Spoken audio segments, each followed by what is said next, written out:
Good afternoon. The Information Policy, Census, and National Archives Subcommittee will now come to order. Without objection, the chair and ranking minority member will have 5 minutes to make opening statements, followed by opening statements not to exceed 3 minutes by any other member who seeks recognition. And without objection, members and witnesses may have 5 legislative days to submit a written statement or extraneous materials for the record.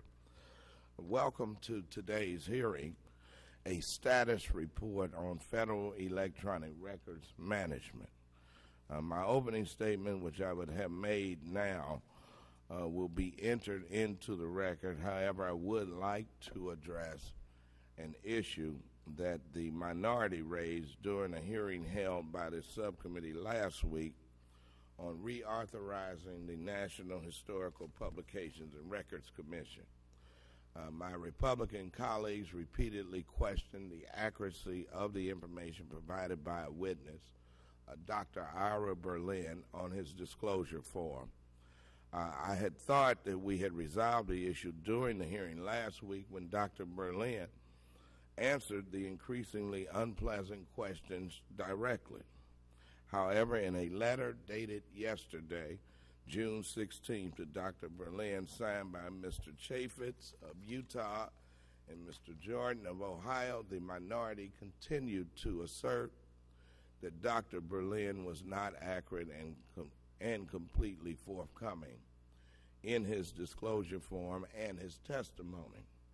Further, the minority asked the Archivist of the United States, Mr. Ferriero, during the hearing for his opinion about duplication among grant programs, and the archivist gave his opinion. I concur with his opinion, as did the many expert witnesses who came before the subcommittee, that the NHPRC is not duplicative of other programs, and yet, in a second letter, also dated yesterday and sent to Archivist Ferriero, Mr. Chaffetz and Mr. Jordan suggest that the archivist was not accurate during his testimony at the same hearing. In both letters, the minority strongly suggests that the witnesses were not truthful and urged them to reflect on their testimony and correct it as soon as possible. Let me state unequivocally and for the record that Dr. Berlin completed his disclosure form accurately and thoroughly. He has provided the subcommittee, and the minority has received a copy with this information that confirms his form and his testimony was accurate and complete. I also want to state for the record that Archivist Ferriero was asked his opinion and he gave it truthfully. The minority may certainly disagree with that opinion, just as they may fundamentally misunderstand the nature of the NHPRC, its critical value to this nation, the distinction between teaching at a university and representing that university, and the differences among federal grant programs. But to suggest that either of these distinguished witnesses were anything but candid and forthright when appearing before this subcommittee is disgraceful. I think the minority owes both Dr. Berlin and Archivist Ferriero, who is here today, apologies for the way they treated these honorable and widely respected witnesses. And now I will yield to my colleague, the ranking minority member, Mr. McHenry of North Carolina, to respond to what I just said or for an opening statement. Well, Mr. Chairman, thank you, and I appreciate your courtesy in working with me on this subcommittee, especially on this important issue. I see that my ranking member is here. This is an issue that I think was dealt with and would be better addressed by the ranking member, and so I'd be happy to yield to the ranking member. I thank the gentleman, and I join with the ranking member of the subcommittee reiterating that all we want to do is maintain the importance of this committee, which requires all witnesses be sworn, that they all make statements, signed statements before they testify as to their truthful testimony, and that we be able to check that for consistency. Last week, I know the chairman is aware of this, we were halfway through and people were still getting the paperwork right. We ask for no more than we would give if the shoe was on the other foot, and we hope to be held to that standard in the future. Having said that, certainly it's not our interest today to slow up our witnesses from testifying because of failures previously, so I'd yield back the time to the gentleman. I thank the ranking member, and thank you for clarifying that. And in the interest of what's happening today, and I appreciate the panel being here today, we're talking about a very important issue that Archivist Ferriero and I have discussed personally, and I know is of distinct interest to him and his new position. And much of what we're talking about now has a much longer time period that we're discussing than the current leadership of the archives. So, having said that, we want to talk about how we're going to move forward. Certainly it's important that we have efficient and effective, the archives efficiently and effectively fulfilling their mission to secure our nation's records. I mean, in our history can so easily be lost by a misplaced computer file, records destroyed, theft, and all these discussions that we've had previously in this subcommittee with testimony from the archives, from the testimony from the GAO, from the IG, and that record is there. It's established. We've had millions of records lost, and we want to ensure that going forward we're able to keep records. And Archivist Ferriero was quoted on May 25th in the Washington Post as saying, quote, "I think the Electronic Records Archive is probably the biggest, most complex, visible, and important project that we need to get running. Citizens will be able to, from their home at any time of the day or night, access the records of government. All the agencies now are experimenting with electronic records, and our job is to make sure that we have created the capacity to ingest these records, keep them for perpetuity, and make them available in perpetuity. So that, I think, is my biggest chore." That might be an understatement. It's certainly a large chore, and that's what we want to discuss today. The GAO has highlighted some of these challenges in recent reports and criticized the archives for failing to accurately disclose program costs, schedules, and performance. In addition to sharing the GAO's concerns, I think as we all do, I'm concerned about the fact that 21 agencies fail to participate in the archives records management self-assessment. The self-assessment is a critical tool for the archives to evaluate the progress of each and every agency as they transition into digital records management systems.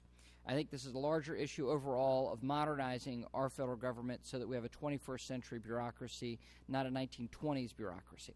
And unfortunately, we've got the worst of both worlds currently with a quasi-digital yet quasi-paper management technique, or lack of even management, period. And as I mentioned before, boxes of paper documents fill dozens of the archives warehouses across the country. This is the records of our federal government, and certainly important to the history of our country. And a warehouse is susceptible to fire, flood, burglary, and so many of the other challenges based on just storing in that form. Finally, I would say that even storing digitally, the question is, 50 years from now, how can we access these things? As a layperson and as individuals, 20 years ago we had a DOS prompt. Nobody uses a DOS prompt anymore. Well, except a few federal agencies still. All right? Google didn't exist 20 years ago.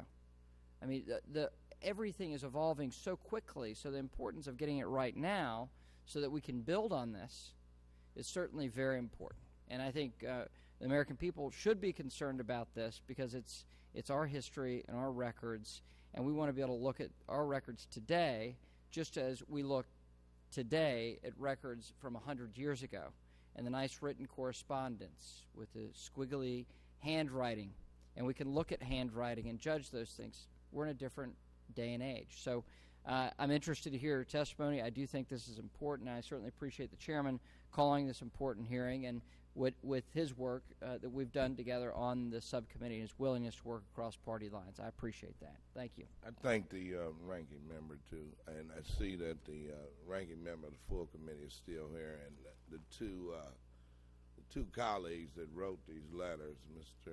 Chaffetz and Mr. Jordan, are not here. Perhaps staff can find them somewhere, and perhaps they want to offer up an apology to the archivists as well as the... Mr. Chairman? Yeah, I yield. Thank you. We stand by our letter. We recognize that anyone's interpretation of the letter is subject to many things, but as of this moment, we still have inconsistency in the archivist's previous testimony as to duplicate grants and so on. We don't consider that there were false statements, but they do need to be corrected for the record. I will be glad to inform both members to I know that Professor Berlin did correct the record or stated for the record his involvement, and if that wasn't sufficient, and here's the point. The point is that we should not invite witnesses here and then continually berate them even after they leave through communications from the full committee. Mr. Chairman, I got the letters here, Mr. Issa, and I think it's inappropriate. Mr. Chairman, I speak for the full committee. The other two members do not. It is our intention to hold accountability while not berate any witness or have anything other than respect for their accurate statements, and if they're inaccurate, give them full opportunity to correct the record. We know that mistakes happen in live testimony all the time, and we have no intention of doing anything more than making sure that the final record is correct. So on behalf of the full committee, if anything was taken other than that from our letter, I apologize. Thank you. And, Mr. Chairman, I reserve the right to berate witnesses if they're from BP. We will continue with the hearing. Let me introduce our first panel. Our first witness will be the Archivist of the United States, David Ferriero. Mr. Ferriero has led the National Archives since its confirmation last November. He previously served as the Andrew W. Mellon Director of the New York Public Libraries, the largest public library system in the United States. Mr. Ferriero earned bachelor's and master's degrees in English literature from Northeastern University in Boston and a master's degree from the Simmons College of Library and Information Science, also in Boston. Mr. Ferriero is accompanied by Mr. Jason Barrett, who has been the Director of Litigation for the National Archives since 2000. He is a frequent public speaker on the subject of the federal government's obligations with respect to the preservation of electronic records, and he is an adjunct professor at the University of Maryland, which happens to be my alma mater. After the archivist, we will hear from Mr. Paul Wester, the Director of Modern Records Program at the National Archives. Mr. Wester joined NARA in 1990 as a graduate student, also from the University of Maryland. He has delivered speeches on electronic records issues and NARA's strategic direction for federal records management. And our next witness will be Mr. David Wintergren, the Deputy Assistant Secretary of Defense for Information Management, Integration, and Technology, and Deputy Chief Information Officer. He is also the Vice Chair of the U.S. Government's Federal CIO Council. Mr. Wintergren received his Master of Public Policy from the University of Maryland.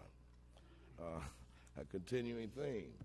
And our final witness on this panel will be Ms. Valerie Melvin, Director of Information Management and Human Capital Issues within the U.S. Government Accountability Office's Information Technology Team. Ms. Melvin is also a graduate of, you guessed it, the University of Maryland, with a BS degree in Business Administration and I must chime in. I got married 2 weeks ago, and I married a graduate from the University of Maryland. We are so happy that you married up. Thank you. Yeah. Thank you. Thank you. Archivist Ferriero, it looks like you're the only one who's not a Terp. And the university has connections to the National Archives. Maybe they might want to think about granting you an honorary degree. I thank all of our witnesses for appearing today and look forward to their testimony. It is the policy of the subcommittee to swear in all witnesses before they testify. Would you all please stand and raise your right hand? You solemnly swear to tell the truth, the whole truth, and nothing but the truth. Thank you, and you may be seated. Let the record reflect that the witnesses answered in the affirmative. And of course, as you all know, you will have 5 minutes to summarize your testimony, and your complete written statement will be included in the hearing record.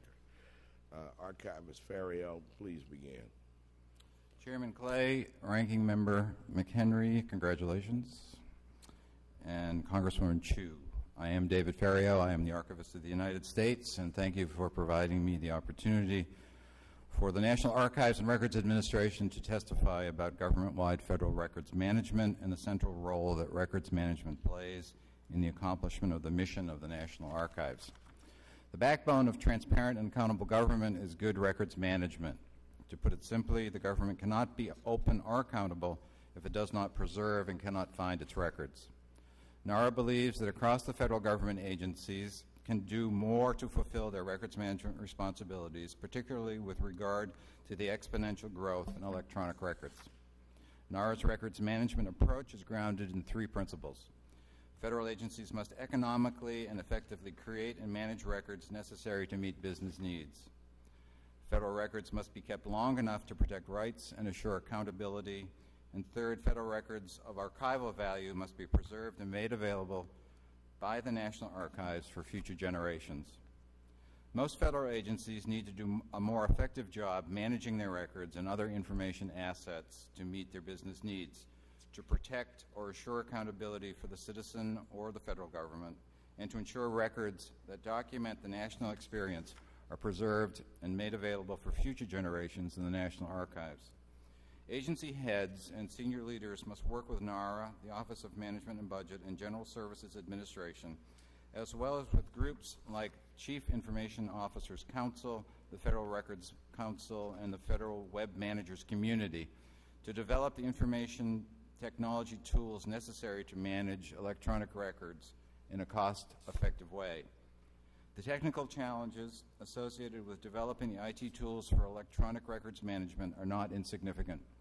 The lack of effective tools today is due in part because heads of agencies and senior leaders across the federal government have not been held accountable in meaningful ways for meeting their federal records and information management obligations. The federal government spends $80 billion annually on information technology, most if not all of which create or receive federal records in some form. Developing cost-effective electronic records management tools that work and then integrating them into agency IT systems is essential to managing this national asset. Over the past 10 years, NARA has developed a substantial body of electronic records management policy and guidance. The policy includes the first full revision of federal records management regulations in nearly 25 years. The endorsement for civilian agency use of Department of Defense electronic records management application, design criteria standard, the development of the records management profile, and associated tools for use by federal agency CIOs to help them think about and account for records management in enterprise architecture. And the issuance of federal records management guidance on topics such as managing web records, managing records in a multi-agency environment, and using email archiving applications to store and manage federal records. All of our electronic records management policy and guidance documents can be found on our website, archives.gov. In the past 18 to 24 months, NARA has been much more assertive in exercising its statutory authority in this area and reporting on its activities. However, work remains to be done by both NARA and the federal agencies in creating, preserving, and making available the electronic federal records that are part of the nation's documentary heritage. Our nation's historical record hinges on the ability of each federal agency to effectively manage their records. Heads of agencies and senior leaders across the federal government need to understand that the records and information they and their organizations are creating are national assets that must be effectively managed and secured so that the public can be assured of the authenticity of the record. Heads of agencies and senior leaders need to be held accountable for managing these assets. Not only is it required by law in the Federal Records Act, effective records management, adequate and proper documentation of the federal government's activities and transactions is good government and a necessary condition of an open government. To more fully explain the concerns in the electronic environment, my colleague Paul Wester, Director of Modern Records Programs at NARA, will discuss the results of two recent analyses completed by NARA's National Records Management Program. Thank you for the opportunity to appear today, and I look forward to answering any questions that you have. Thank you, Archivist Ferriero. Mr. Wester, we will proceed with your testimony. Good afternoon, Chairman Clay, Ranking Member McHenry, and Congresswoman Chu. My name is Paul Wester, and I'm the Director of the Modern Records Programs at the National Archives and Records Administration. I'm pleased to appear before you today to provide a status report on federal electronic records management. On April 20th, NARA issued a report entitled Records Management Self-Assessment 2009, an assessment of records management programs in the federal government. In this report, we analyzed the responses to a self-assessment survey NARA sent to 242 federal cabinet-level agencies, their components, and independent agencies. The goal of the self-assessment was to gather data to determine how effective federal agencies are in meeting the statutory and regulatory requirements for federal records management. Based on our analysis and scoring of 220 agency responses, we rated 36% of federal agencies as being at high risk and 43% of federal agencies as being at moderate risk in their records management programs. Earlier this week, NARA completed and issued a report entitled NARA's Electronic Records Project Summary Report, Fiscal Year 2005 through Fiscal Year 2009. In this report, we detail federal agency compliance with NARA Bulletin 2006-02, NARA Guidance for Implementing Section 207E of the E-Government Act of 2002. In this bulletin, issued in December of 2009, NARA formally established a September 30th, 2009 deadline for all federal agencies to submit record schedules to NARA for all of their existing electronic record systems. It also required federal agencies to schedule new electronic record systems as they are developed. By the September 30th, 2009 deadline, NARA had received electronic record scheduling reports from 160 of 240 federal agencies for a 67% response rate. Of the reporting agencies, 42% were considered low risk. However, 25% of the reporting agencies were categorized as moderate to high risk agencies, having submitted schedules to NARA for less than 90% of all of their electronic record systems. 33% of agencies did not respond to the deadline at all. We are troubled by the results of this report as well as the self-assessment of federal agencies' records management programs. Even though these are baseline reports, we are troubled by the potential levels of risk to federal records. Overall, the results are unacceptable. We and the agencies need to find ways to do better. Toward this end, we have undertaken a number of activities. First, we are working to increase awareness of electronic records management requirements and raise accountability for noncompliance. Second, in conjunction with an audit from NARA's Office of the Inspector General, we are undertaking a year-long study of ways to improve NARA's oversight of records management practices. We expect this work to be completed in June of 2011. NARA is also reviewing areas where it may be useful to clarify the direction in which the federal government must move to improve the management of electronic records. While we will likely identify others in the course of our analysis, there are two broad areas that we know we must examine now. First, we need to identify cost-efficient ways to ensure that agencies manage electronic records electronically and do not rely on paper-based record-keeping systems to manage electronic records. We need to transition away from traditional print-and-file record-keeping systems. Second, given the special long-term preservation and access challenges associated with electronic records, NARA plans to identify ways in which federal agencies can be encouraged to transfer preservation copies of permanently valuable electronic records to the National Archives as soon as possible for safekeeping. If NARA is not actively engaged with agencies to fully understand the electronic formats in which records are being created and used, then records may be at risk. As part of its comprehensive review of records management practices, NARA will review options for mitigating this particular risk. As we state in our strategic plan, fundamental changes in the federal government's business processes and in the wider information management environment have critical implications for the records lifecycle. Today, the federal government creates the bulk of its records and information in electronic form. To deal with these challenges and carry out our mission, NARA must provide leadership and be more agile in adapting to change in information technology and in the federal record-keeping environment. NARA's role as the nation's record keeper is vital to the future of our nation. Without a vigorous, forward-thinking records management program, we risk losing the information that documents the daily work of our government and ultimately the history of our nation. We look forward to meeting these challenges and carrying out the mission of the National Archives and Records Administration in the years to come. Thank you for this opportunity to discuss federal electronic records management with the committee, and I look forward to answering your questions. Thank you so much, Mr. Wester. Mr. Winogren, you're up. Mr. Chairman, Ranking Member McHenry, and distinguished members of the subcommittee, thank you for the opportunity to appear before you today. The information age is providing tremendous opportunities for the Department of Defense to improve operational effectiveness through the accelerated and expanded use of information technology. Paper-based business processes are being transitioned to electronic-based solutions. And thanks to technology advances like service-oriented architecture and the advent of Web 2.0 tools, new information capabilities can be delivered much more rapidly today than we even dreamed possible a few years ago. There's an imperative to have information tools in place both to realize the power of information sharing and to address crucial issues of information security. Accompanying this pervasive transformation is the ever-increasing importance of electronic records management.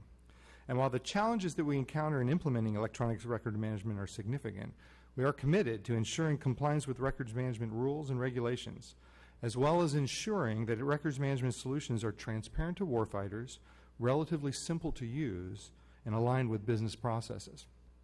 We have policy and standards in place to address the life cycle of management of records and to ensure compliance with NARA policies.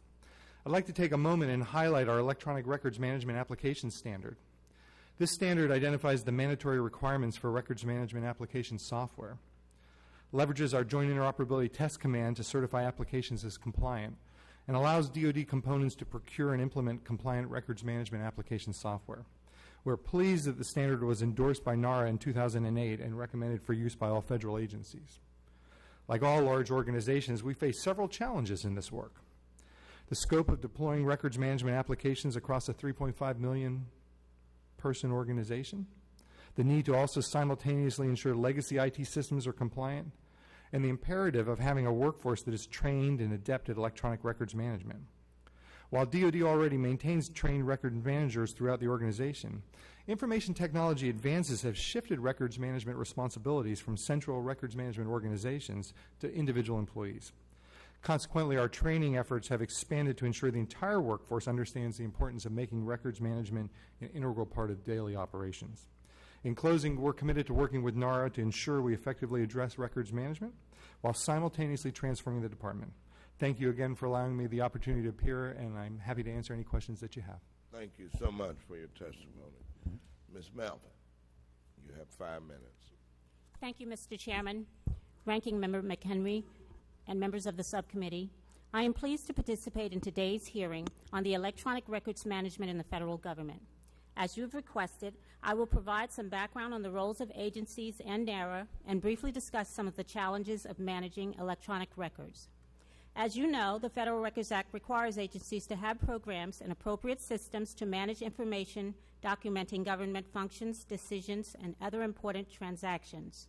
If such records are poorly managed, individuals might lose access to legitimate benefits, the government could be exposed to legal liabilities, and records of historical interest could be lost forever. Poorly managed records also increase the costs of responding to FOIA requests or litigation-related discovery actions and impede accountability and efficiency. Nonetheless, as we have long reported, records management has historically been subject to neglect, in part because it is not a core agency mission. A major challenge for agency records managers is to make the case for investing in records management in an environment of limited resources. Although agency heads are ultimately responsible for their agency's records, NARA has a role in improving federal records management through providing guidance, assistance, and oversight. In its oversight role, NARA is responsible for conducting inspections or surveys, conducting records management studies, and reporting the results. However, in 2008, we reported that NARA had not fully used its oversight authority, as it had not conducted any inspections of agency programs since 2000, nor consistently reported the results of its oversight activities. Accordingly, we recommended that NARA implement a new approach to oversight that more fully used its existing authority. In response, as has been mentioned already, NARA developed an oversight strategy that included the Agency Records Management Self-Assessment Survey, which it recently reported on. NARA has said that it plans to use annual surveys to provide an overall picture of federal records management and to inform its oversight activities, including inspections. As weaknesses reported in NARA's survey indicate, giving priority to records management remains a major challenge. Effective records management, electronic or otherwise, requires investing time and resources to analyze the information an agency receives, produces, and uses to fulfill its mission. This allows an agency to determine what categories of documents and information are records, and it can then associate its records with information that will help it find and use those records, and finally, dispose of those no longer needed. Electronic records are particularly challenging because of their complexity, ever-increasing volume, and decentralized environment in which they are created.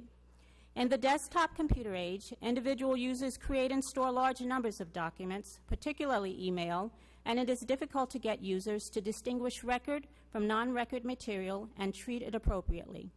Even when electronic record-keeping features are integrated into email systems, users may resist having to categorize every email they send or receive. In an ideal situation, records would be automatically identified and captured with little or no user intervention. Technology that aims to automatically categorize records is beginning to appear, but its effectiveness will depend on devoting resources to proper implementation in the context of established records management programs.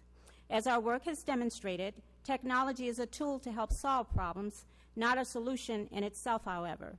Like any technology, electronic records management systems require careful planning and analysis of agency requirements, business processes, and information, along with the necessary management attention and resources to ensure effective implementation. The long history of records management neglect suggests that raising its priority will not happen easily. However, several factors could encourage progress. First, NARA's public scoring of agency records management programs could raise their profile within agencies. Second, greater recognition of the increasing risk posed by weak management of electronic records and information could focus management attention. Third, the recent Open Government Directive includes specific requirements for records management as part of its push to make more information public. This could help make records and information management a more central agency mission. Finally, congressional oversight, such as this hearing, could also help raise the priority given to this important issue. Mr. Chairman, this completes my prepared statement, and I would be pleased to respond to any questions. Thank you so much, Ms. Melvin. We will now proceed to the to questioning of the witnesses on the 5-minute rule, and we will begin with the gentlewoman from California leading off the questions. Thank you, Mr. Chair. Well, I was alarmed to hear about the results of the NARA study that 79% of all agencies are at a high or moderate risk of improper destruction of records, and the numbers are disturbingly high. Let me ask, do you have the proper authority to carry out your statutory and regulatory responsibilities, Mr. Wester? And if not, are there specific legislative changes that need to be made in order to ensure that NARA can properly carry out its mission? Thank you very much for the question. What we need to do in the coming year is conduct our analysis of our current statutory authorities and the policies that we have in place right now to see what kinds of limitations we have with the authorities and policies we have right now to improve records management.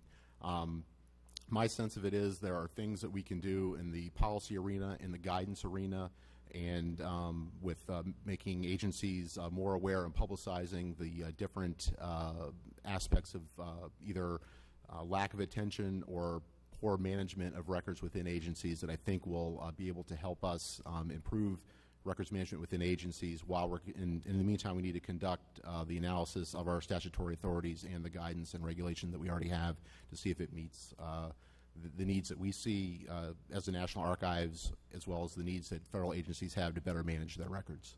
So you think there might be some extra authority that you may need, but you have to do the study first? I believe that's true.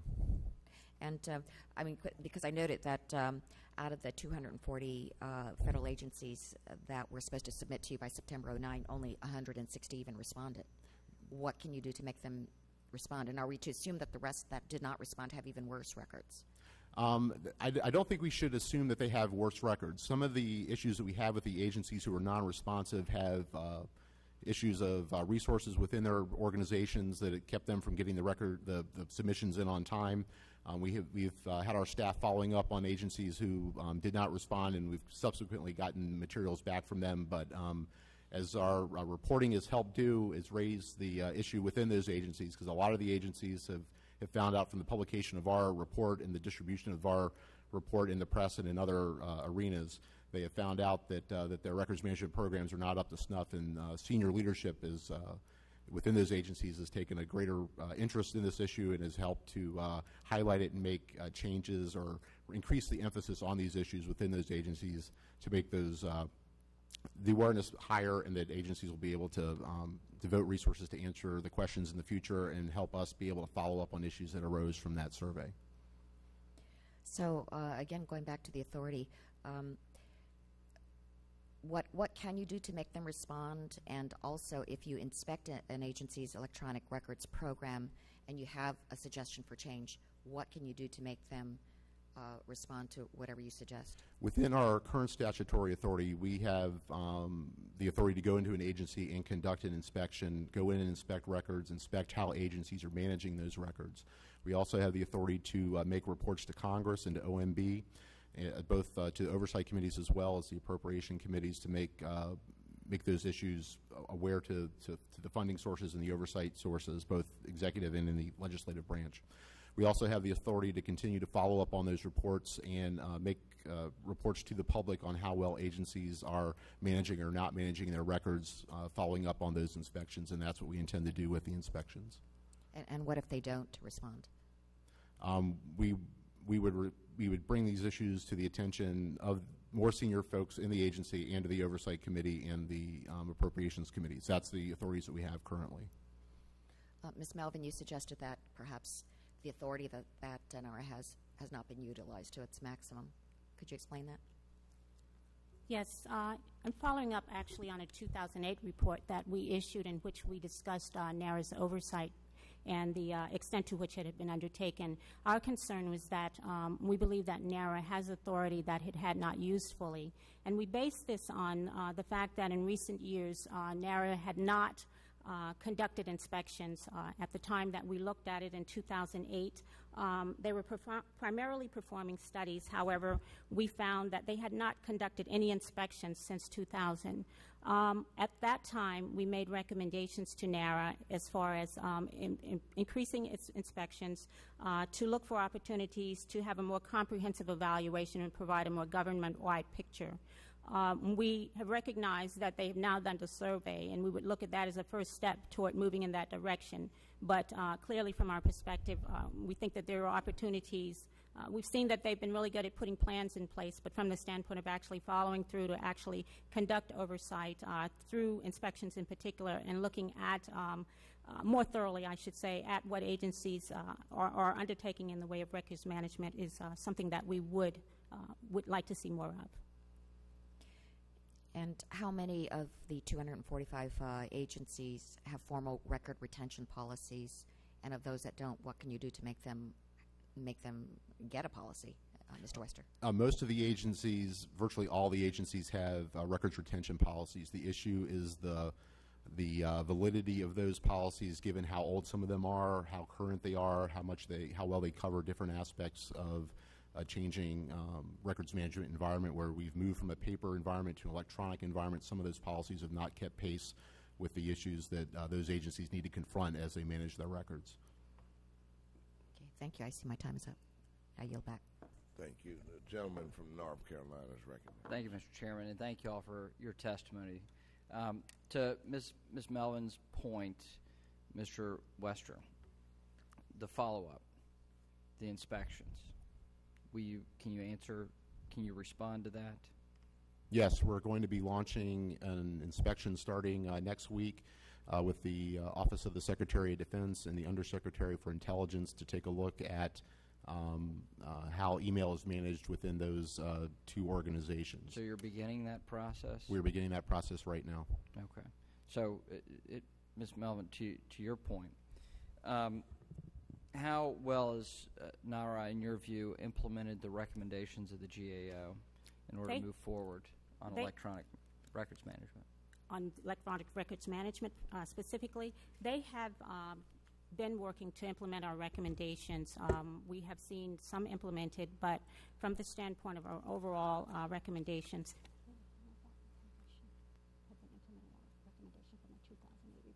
I believe the recommendations for the 2008 report are still in process, so we've not fully seen that they have been fully implemented at this time. Okay. Dr. Ferriero, thank you for your testimony, and we've had this discussion before that you're taking an agency that has some personnel challenges. We've got some good folks at NARA, and you've explained that. But there's a lack of motivation among a large group, and you have to change the culture. And with electronic records archive, you inherited, I'll say that clearly, you inherited a problem here. It's over budget, behind schedule. What progress is being made? Excuse me, Mr. McHenry, let me just state that NARA is building the Electronic Records Archive, ERA, to maintain that small percentage of records that they receive, but this is not the subject of the hearing. The hearing is on the Federal Records Act, not ERA. Okay.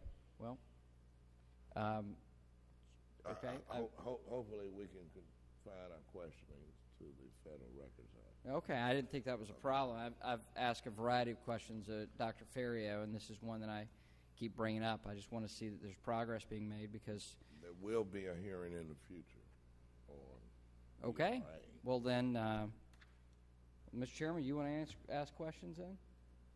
I'll yield my time to you because this is of interest to me in terms of progress being made, and I didn't realize I was limited by the scope of the questions. Well, look, the witnesses are here to talk about the Federal Records Act. Okay. Well, all right. Well, self-assessment. You mentioned the self-assessment. The SEC didn't respond. Even the Congressional Budget Office didn't respond. How in the hell do we get these agencies to respond? Mr. Ferriero, Dr. Ferriero? For me, the self-assessment was the baseline that we need to move forward. As you heard, NARA has not exercised its inspections authority since 2000, and this was the beginning of a reestablishment of our authority. I will be communicating directly with agencies that don't respond. We're starting to get, since we have published the list, we have starting to get some responses from agencies who haven't responded with some reasons for non-compliance with our direction, and we will continue to follow up with them. For me, the self-assessment is kind of the beginning of identifying those agencies that are in most need of help, and we need to focus on those particular agencies especially to ensure that they get the support and guidance that is available from NARA. Okay. Do you lack the authority to actually demand, aside from basically You used the word accountability a number of times in your testimony. Do you have the ability to hold these agencies accountable? I believe we do, and I think you put yourself in the situation of an agency that hasn't had any authority exercised over them for 8 years, and all of a sudden they get a demand for self-assessment. There's an attitude that develops that they don't take it seriously, and I would guess that we experience some of that in this process. No, Mr. Wester, you want to comment on that?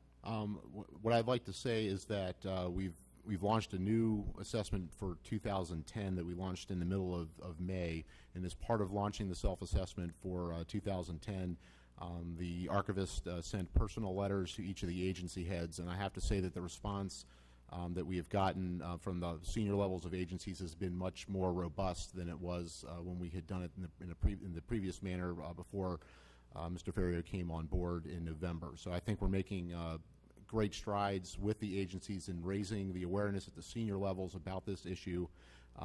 But as the archivist said, we need to follow up with the agencies to make sure that they continue to complete the self-assessments and, more importantly, continue to improve their records management programs. All right. I'll yield back, Mr. Chairman. Mr. Cuellar of Texas. Thank you very much, Mr. Chairman.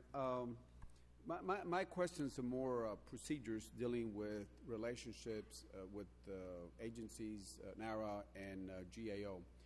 GAO has done a series of reports, and I think they've been mentioned. The one in 1999 where they recommended several things, including conducting a government-wide survey of the programs and the information used. And instead of using a government-wide baseline assessment survey, I think it was more limited in scope. Is that correct, Ms. Melvin? That is correct, yes. Okay. Then in 2002, there was another report, and NARA came up with a strategy for a comprehensive report on that. But again, there were some issues there. Is that correct? That is correct, yes. All right. Then, of course, we're looking at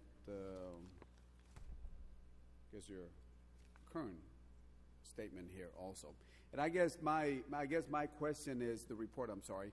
I guess my question is to the panel is, GAO comes up with recommendations, and then what happens? I mean, the purpose is to improve the process. What happens? I mean, what happens in the process when a report comes up from GAO? I mean, if I was one of y'all or part of the NARA, I would say, okay, I agree with the recommendations, or I don't agree with the recommendations, but if I do agree with the recommendations, let's see how fast we can implement it. Who wants to be first? I will go first. To talk about what we have done at the National Archives over the time period that you've described in relationship to the engagements that we've had with GAO. What we've done is we've gotten the recommendations, we've taken a look at how we can respond to them, and we've made plans and attempted to address each of the recommendations that have been brought before us, and have tried to make strides in dealing with the recommendations and improving records management, electronic records management within the government. One of the things that has been a challenge for the National Archives during this time period has been the change of the records environment within agencies across the federal government. When our work began more or less in 2000, which is probably the good marker to use for this discussion, we were in a transitional period across the federal government where we had a lot of agencies who were still primarily paper-based organizations that were increasingly using electronic records. From 2000 on, what the National Archives had to do was figure out how to address the increasing electronic records challenge within the government and develop guidance and policies and promulgate those guidances and policies and update our regulations to help agencies better manage, or help agencies know what to do to better manage their electronic records. So there was a long period of time where we spent a good deal of resources on that issue. And it's only been in the last probably 18 to 24 months, perhaps a little longer than that, that we've gotten a body of guidance and regulation in place that we're able to now hold agencies more accountable specifically to electronic records issues across the government. So it's been as you observe, a long journey for us, and it's probably taken us too long, but that is the path that we've gone on in trying to be responsive to the issues that have been brought before us by GAO, as well as the environment that we find ourselves in with the federal agencies. Could I respond to that also? Yes, sir, Mr. Chair. As the head of the agency, I treat these reports, as well as the reports from my Inspector General, very seriously. These are, in lots of cases, early warning signs for me in terms of where we need to correct action. And as I said, these reports have my full attention. Okay. Anybody else? Yeah, and I guess, and I'll close up with this, Mr. Chairman. I guess in trying to improve the process and get better results, if a recommendation comes in and you truly disagree with it, because there'll be times that we're going to disagree. I mean, GAO is not 100% correct, just like we're never 100% correct. Then, I can understand you can go ahead and have a dialogue on that. But if once y'all accept the recommendation, we're hoping that at that time that y'all, as fast as possible, within the certain contours, implement that as soon as possible. If I can, Mr. Chairman, I'll just ask GAO, any thoughts on that? Whenever we make the recommendations, we are hopeful that an agency will consider them in the fullest. Again, our concerns had not been so much with the fact that they were not planning toward efforts, but that we did not see the level of investment in those efforts, if you will, to make sure that they were... and I think excuse me, the commitment, right? I think that's the term that you're using here, the commitment. We wanted to see definitely a greater commitment to trying to get a government-wide look at what was happening in federal records management.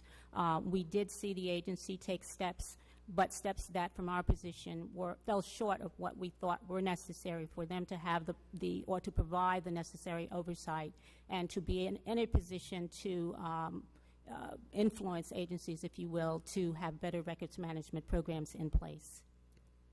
Okay, well, thank you. And I know it's difficult, complex, ever-changing, but I appreciate all the efforts that you're all doing. Thank you. Thank you, Mr. Chairman. Mr. Cuellar. Mr. McHenry, you're recognized for 5 minutes. Dr. Ferriero, just to follow up with what we've discussed before, in terms of improving morale, what has your approach been? What's the progress you've made? I'm putting a lot of faith in the government-wide employee viewpoint survey. And I'm pleased to report that 83% of NARA employees participated this year, compared to 52% last year. They got personal email messages from me. They got voicemail messages from me. I did video to encourage people to participate. And here again, we're expecting the results within a couple of weeks. This will be another baseline for me in terms of just how bad things are in terms of morale. We have established a task force to help me work through these issues as we start getting the results to improve the environment, the culture of the agency. It has my full attention. As I said before, this is the most important thing that I have to worry about. We have to get this right in order to do everything else that the agency has before it. Broadly speaking, so you served at large institutions with significant technology, both New York, North Carolina, a variety, universities, more of a quasi-governmental agency. You've had a variety of information protection background. How far behind or ahead would you rank the archives and what you're walking into in terms of, in comparison to those other sectors you've worked in? Is your question around technology, or is it around protection of collections? Both. Okay. In terms of technology, it feels very similar to probably the environment 15 years ago in terms of what I would describe as everyone doing their own thing. This figure that I cited, $80 billion a year on information technology, is a huge, huge figure. And it reminds me very much of a university environment years ago where every department was able to do their own thing, buy their own systems. And then enterprise systems came in and kind of reduced the costs associated with that. So there's some of that I see at work now. I think some of the ideas around cloud computing that I'm hearing will address some of those issues. And there are some examples of enterprise systems that are underway, but it is in early stages, I would say, reflective of the amount of money that's being spent. On the collection side, we have established a holdings protection task force. We have some, as you know, we've had some problems in terms of materials that are lost, and we're serious about correcting those problems and creating a sense of urgency around that within the agency, all 44 facilities across the country. Is it a greater challenge, in your view, the electronic protection of electronic data rather than some of the our traditional paper forms of data collection? I mean, do you have sort of a greater concern with one? It's more complicated. It's more complicated because of threats to access to destroy electronic information, to change it. And so ensuring the authenticity of that original electronic record are certainly more complicated than in the paper environment. Okay. Because archives certainly has a long history of being able to protect that traditional data. And to ensure that 100 years from now you're looking at what was originally created. Exactly. And is that part of the struggle, is being able to create a system by which future generations will be able to retrieve this electronic? And that those digits get migrated as technology changes. Exactly. All right. Well, thank you. Thank you for your candor. Thank you, Mr. McHenry. Mr. Wintergren, the DOD has established a standard for records management applications that has been endorsed by NARA. Is this something that the department simply created once, or is it continually revised and improved? Yes, sir. It's a continuing process. We have actually dozens of tools from companies, many different companies, different operating systems. We have a whole market basket of tools that have gone through this compliance process. And so, we look at them, we make sure that they're going to meet the needs, and then we publish those lists of preferred products, if you will. And then our agencies can go buy those products and be assured that they're going to get a product that works for them. With NARA's endorsement, it's sort of opened the door to others to take advantage of that too. So we both have examples inside of the Department of Defense. The Navy, for example, has a records management compliant product. It's on hundreds of thousands of desktops. It has millions of records. So we have great successes within the department of people using those tools, but now we have a lot of interest from others. So we have other federal agencies, states, local governments, even some other nations that have come to find out what these preferred products are and how they could take advantage of using them too. So you're pretty much spreading the gospel, so yes, to sir. Say, to other agencies and to other countries. About yes, sir. That's the prize. If we could align to secure products that work well and are interoperable, that's always the best approach. So we're happy to have any agency come ask us for the information about how we do the compliance process. The products that are certified are available on a website, so anybody can go look at them and then go buy the one that they choose. Exactly how many agencies would you estimate have adopted some of your practices? See, I don't have a good answer on that, sir, because what I know is that lots of people come and ask for information. But, at DOD, I don't keep track of then what they go and buy. So I have a list of, literally 80 or 90 organizations that have come and asked for us about how do you do the certification testing, and all that sort of stuff. But then we don't keep track if, the state of Illinois came and was interested. We don't actually know whether they would go and buy them or not, because they would go buy them directly from the vendor. Okay. Thank you for that. And Ms. Melvin, examining the challenges of electronic records is not something new for GAO. However, this administration has been more proactive about transparency than previous presidents. How will the Open Government Initiative help with electronic records management? Well, the Open Government Directive that was put in place does have within it a requirement that agencies include in their Open Gov plans a link to a website that would provide information on their records management programs. Ask you about members of Congress. A lot of us have BlackBerries. We have official business on there. We also may get an email from our children, from our parents, from our wives, saying, on your way home, would you stop at the store and get some milk? I mean, is it up to the members to decide what is official and what is not? And if we wanted to save our records for our offices, I mean, we pretty much make that determination. That's one of the critical issues that we point to in the statement that I provided to you today. From the standpoint of email in particular, there are numerous challenges relative to the complexity, relative to the content, the context of the email messages. And one of the, and this is in light or around the context that historically getting users to really be responsible for records management is a difficult task. So you're compounding that by asking them to identify specific emails that may be a record or a non-record.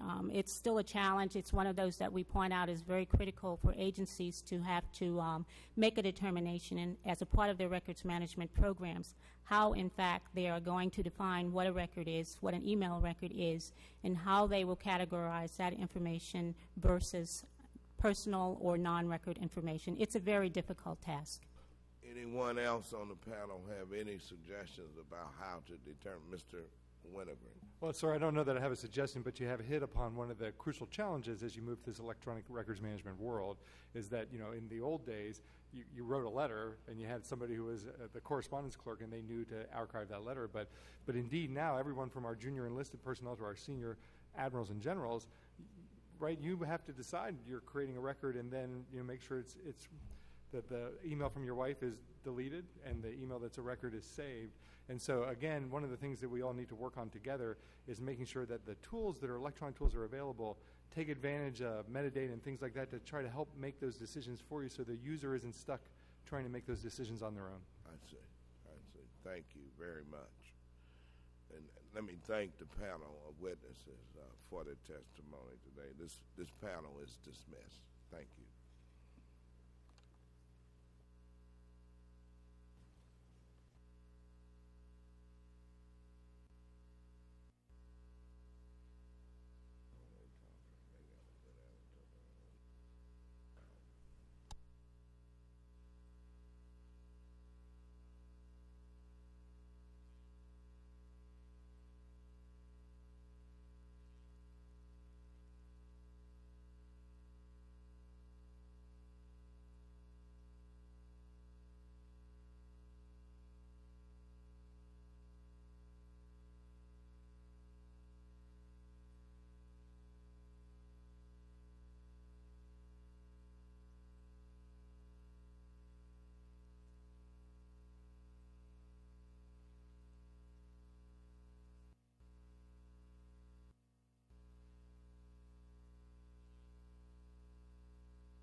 Okay, everyone situated. Okay.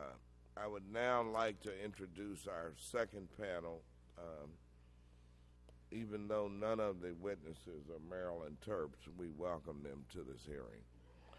Our first witness will be Dr. Gregory Hunter, a professor at the Palmer School of Library and Information Science at Long Island University, C.W. Post campus. He is director of the certificate program in archives and records management at LIU. He received his PhD in American history from New York University and is a certified records manager and certified archivists, and welcome to the committee. Our next witness is Ms. Carol Brock, here today representing ARMA International. Ms. Brock is a certified records manager with 23 years experience. In 2007, with Ms. Brock's leadership, GAO earned the Archivist Achievement Award. She is currently pursuing her PhD in Digital Preservation and Information Policy at the University of Texas at Austin. After Ms. Brock, we will hear from Ms. Ann Wiseman, Chief Counsel for Citizens for Ethics and Responsibility in Washington. Ms. Wiseman works extensively on access to federal electronic records as well as transparency in government. She previously served as Deputy Chief of the Enforcement Bureau at the Federal Communications Commission and as an Assistant Branch Director at the Department of Justice. I thank all of our witnesses for appearing today and look forward to their testimonies. And of course, it is the policy of the subcommittee to swear you in. Would you please rise and raise your right hand? Do you solemnly swear to tell the truth, the whole truth, and nothing but the truth? Thank you. You may be seated, and let the record reflect that the witness has answered in the affirmative. I ask that each witness now give a brief summary of their testimony. Please limit your summary to 5 minutes. Your complete written statement will be included in the hearing record. And Dr. Hunter, please begin with your opening statement. Chairman Clay, Ranking Member McHenry, and members of the subcommittee, I do want to thank you for giving me the opportunity to testify today.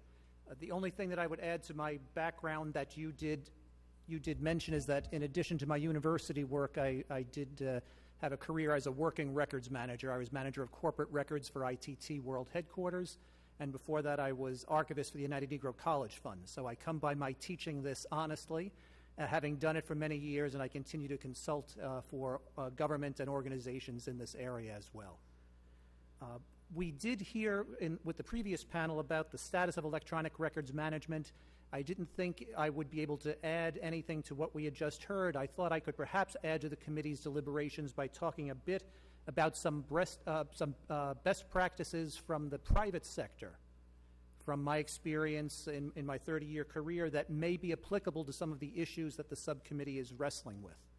In my written testimony, there were several areas that I discussed at length. Today, I'm just going to highlight briefly a couple of those areas for you.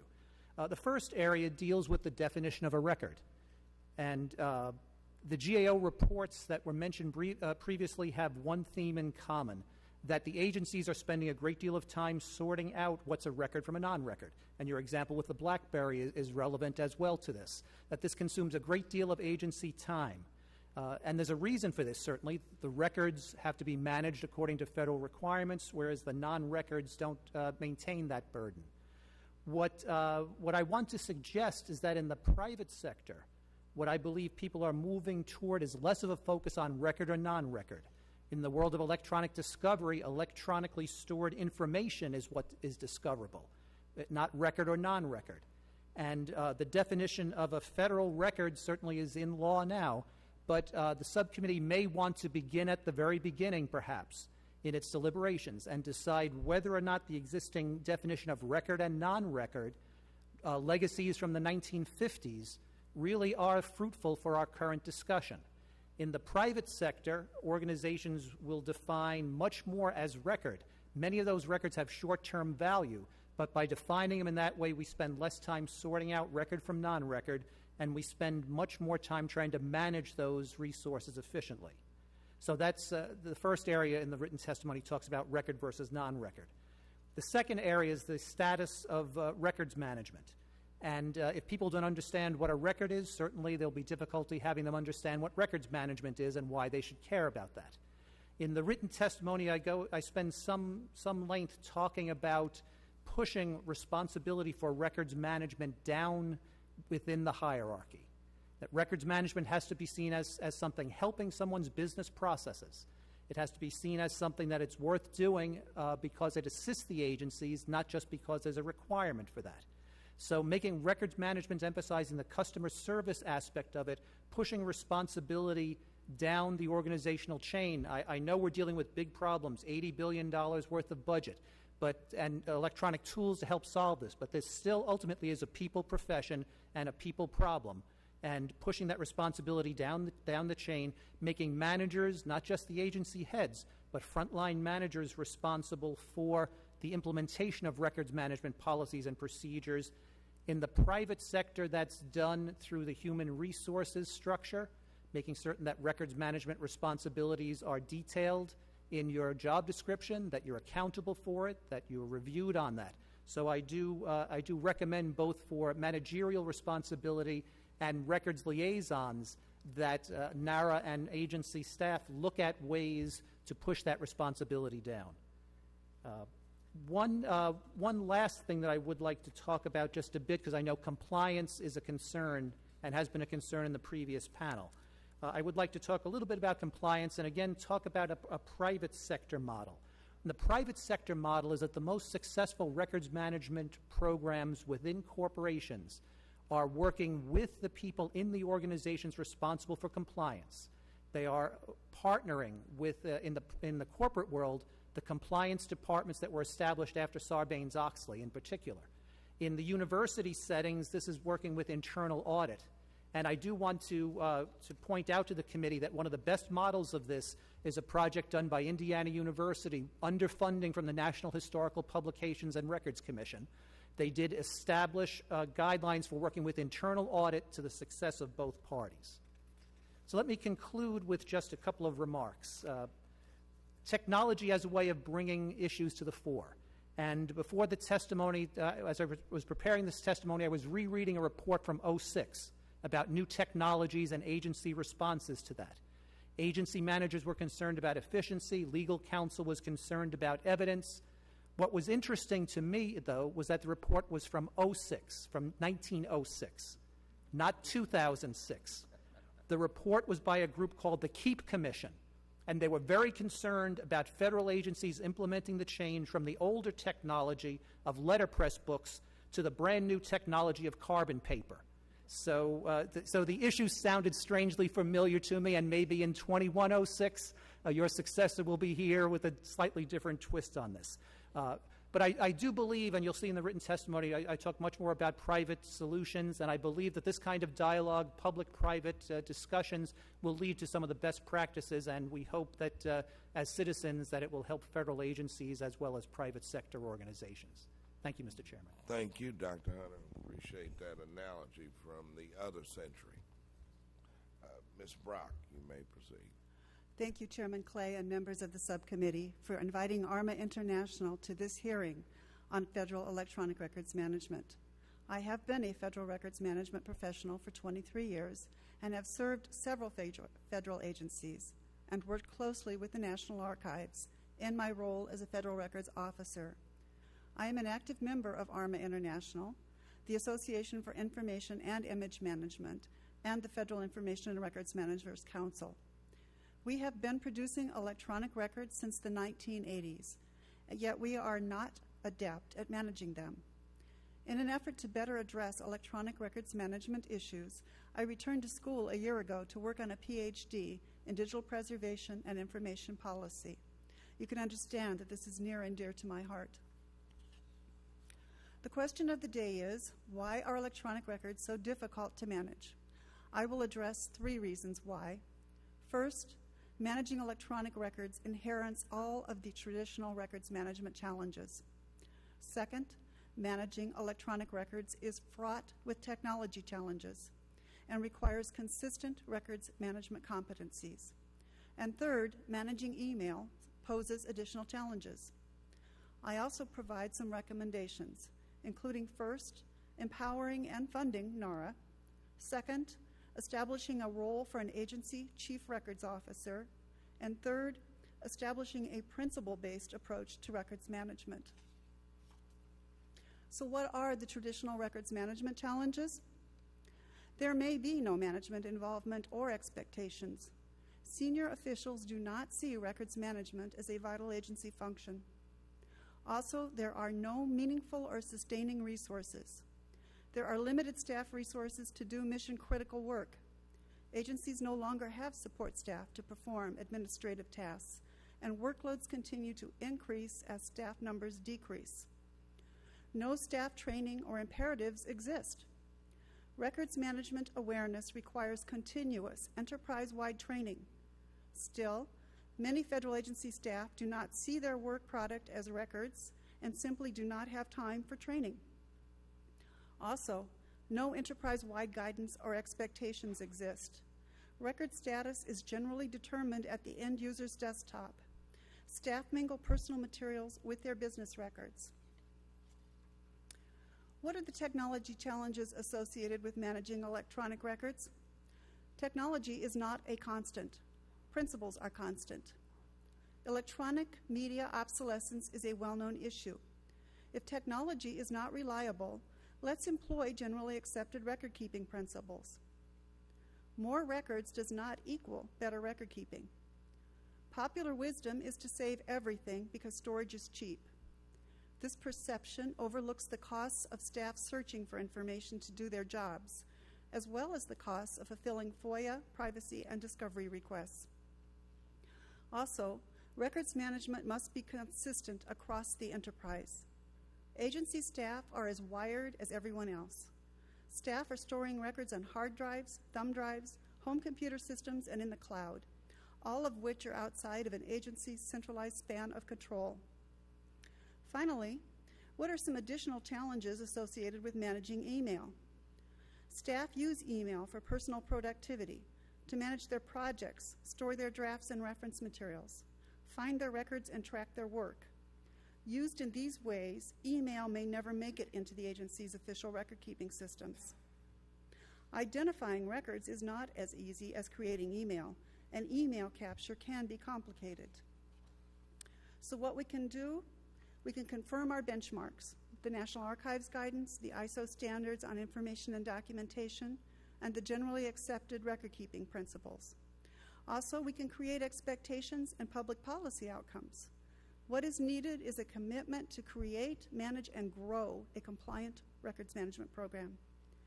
If Congress declares agency records management a priority and links agency budgets to compliance, we will see results.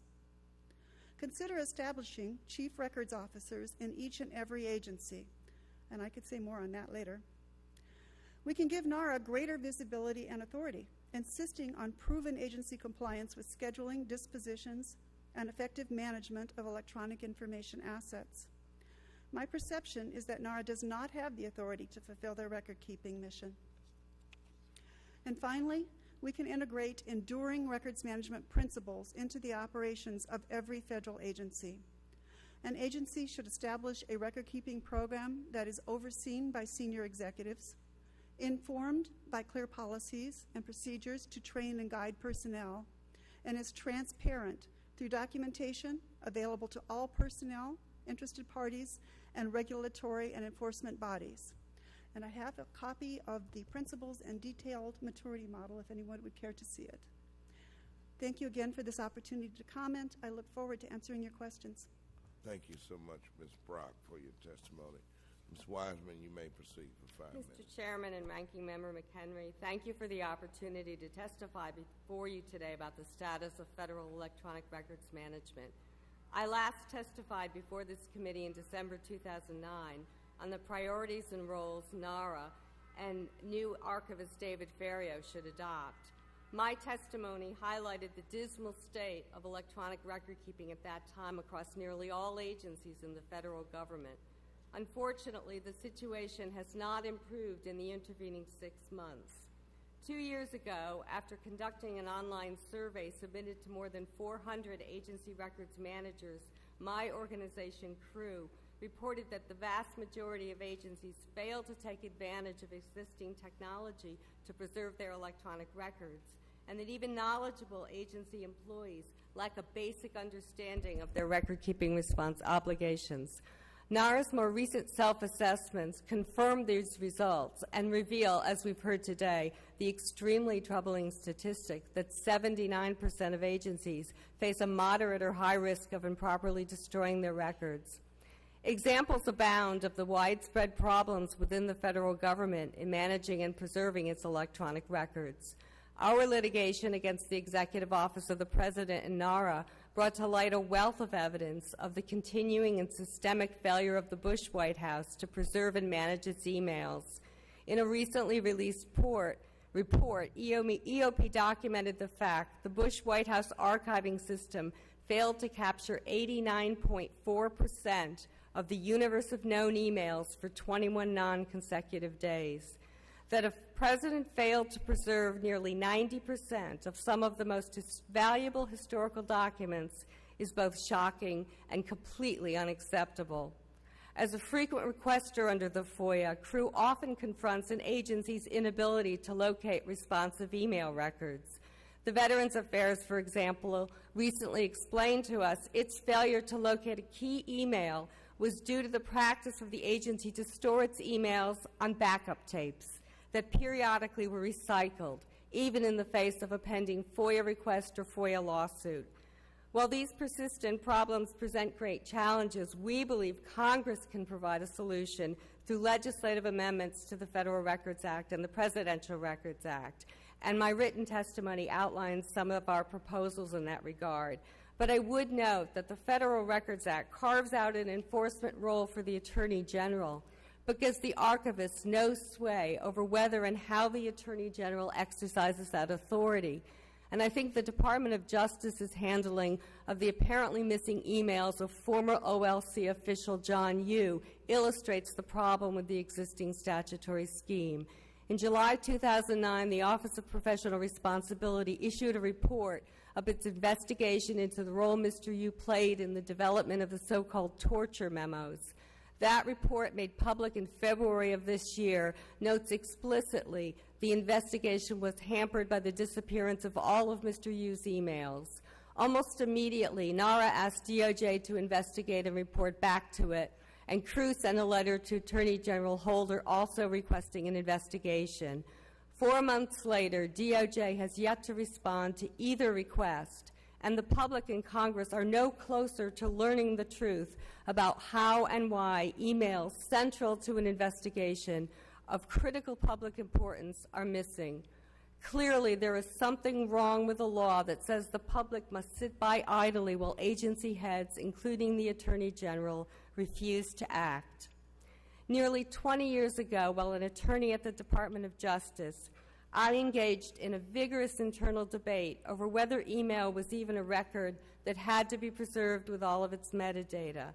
Today, this issue is long settled as a matter of law, but as a matter of practice, agencies continue to treat emails as readily discardable, even while their value has grown exponentially.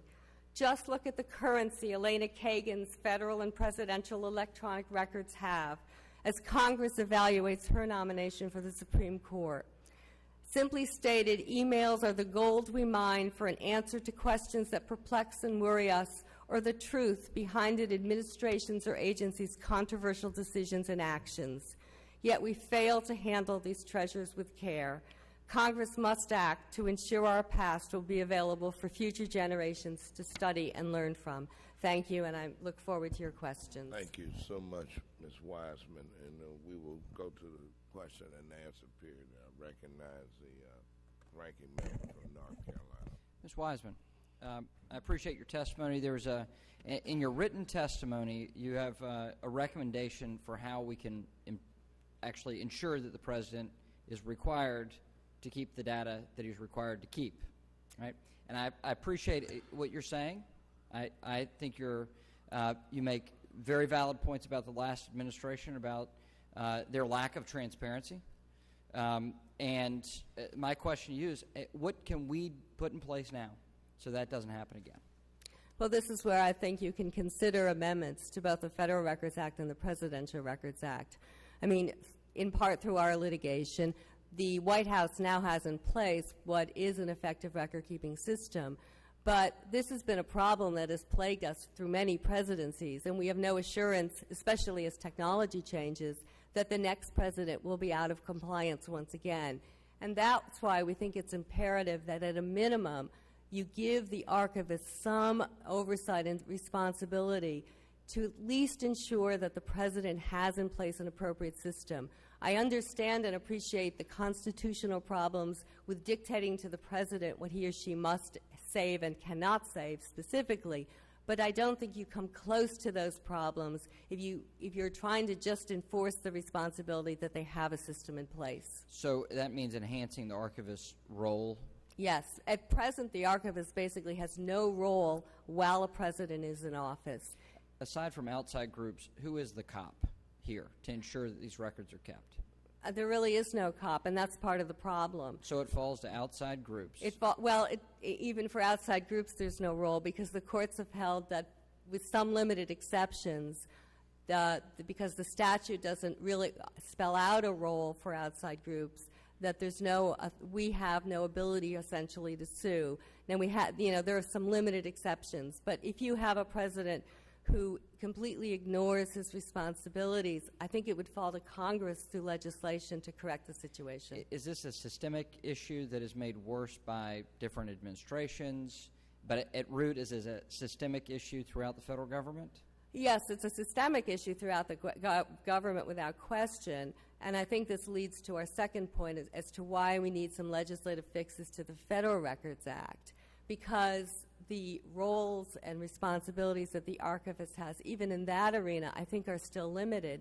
And I think the best example of that is the fact that this critical self-assessments, the archivist really has no legal way to compel agencies to comply. And in that arena as well, the courts have recognized very limited roles for outside groups like mine. So there, too, we are in favor of expanding private rights of action. But we also think that you can beef up the administrative enforcement mechanisms under the Federal Records Act that will give the archivist greater authority. Would you be willing to submit your recommendations to this committee? Absolutely. I certainly appreciate hearing those. Do you think our presidential library system as constructed now makes it more difficult for you to retrieve those records going back years? I think there are a lot of reasons why they are difficult to retrieve. I think too often each presidential library tends to operate as an individual fiefdom. And I also think you have problems with the state of records that vary dramatically between administrations. I think if we can get to a place where we are systematizing, if that's a word, both what presidents are creating and how we're preserving them and what agencies, we will overcome that battle. Absolutely, and that goes right into, Dr. Hunter, your definition of a record. Basically, the federal government is using the 1950s definition when the rest of society is using a much more updated version. Is that?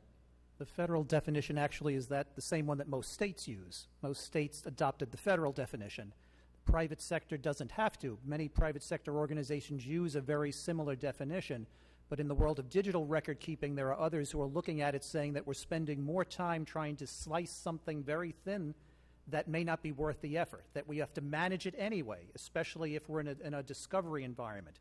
We have to find it no matter what it's called. So therefore, perhaps we need to look at the fundamental and try to minimize that sorting and slicing and dicing that isn't really giving us much advantage. How far behind do you think the federal government is in keeping records compared to the private sector, compared to private institutions? Well, if we were doing this in front of some private sector people, they would be saying the federal government may be ahead of where they are. Really? I think my point is that this is very difficult. How would you say that? Is it in terms of the technology the federal government uses, or is it the policies, or is it the people? What is the advantage? This is very difficult work, and as I say in the written testimony, this is a line responsibility. So some private sector organizations have been able to push that responsibility in the same way that human resources policies, people are accountable for complying with that. Fiscal policies, there are cops, to use your word, who make certain that frontline managers comply with those policies.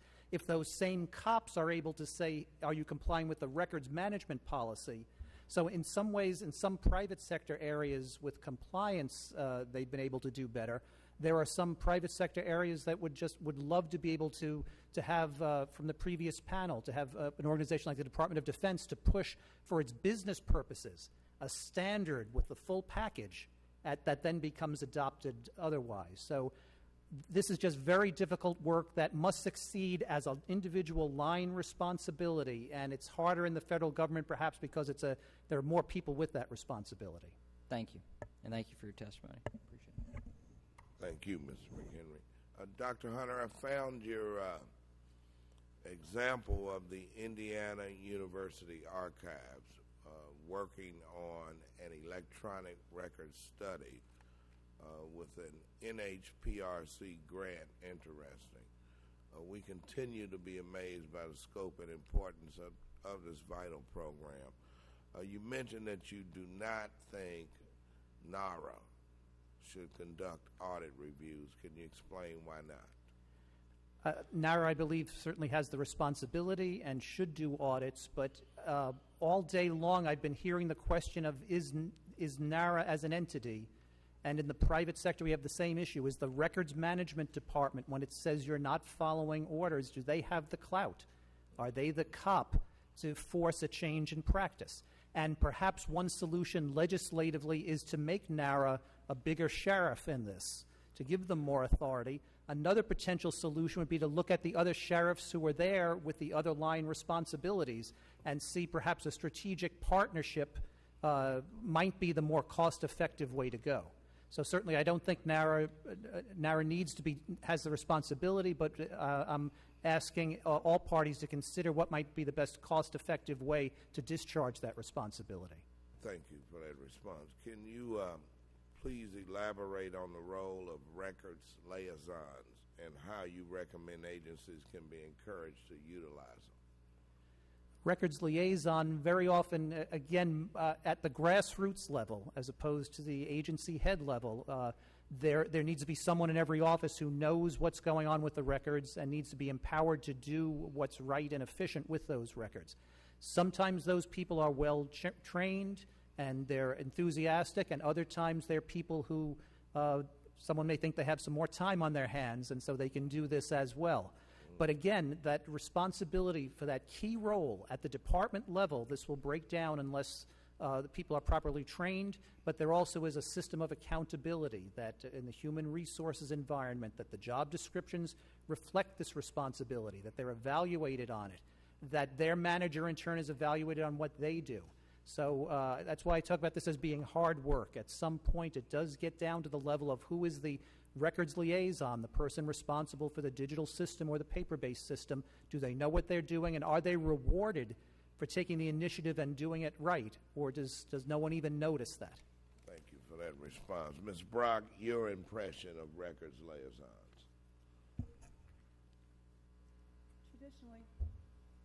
Traditionally, records liaison officers are at too low level to make a difference. What we really need is information management officers, professionals who understand the scope, breadth, and depth of the mission and the opportunities there. How can federal agencies use ARMA International's principles-based approach, using generally accepted record-keeping principles to improve their records management program? Chairman Clay, thank you for asking me that. There are basic competencies in these principles: accountability, transparency, integrity, protection, compliance, availability, retention, and disposition. And we have 5 different levels of compliance with each. We could use this as a scorecard for judging programs and for what they should be aiming to achieve for compliance. I also see that we can use these principles to design our training, to actually build up our programs, and to monitor and direct how we conduct our procurements for these tools to handle our records. Thank you for that response. Let me ask Ms. Wiesman, what specific amendments to the Federal Records Act do you recommend to expand the archivist oversight and enforcement responsibilities? Well, I think, first of all, they need to be given the authority and clear responsibility to conduct themselves an investigation when they have evidence that there's been a violation of the Record Act.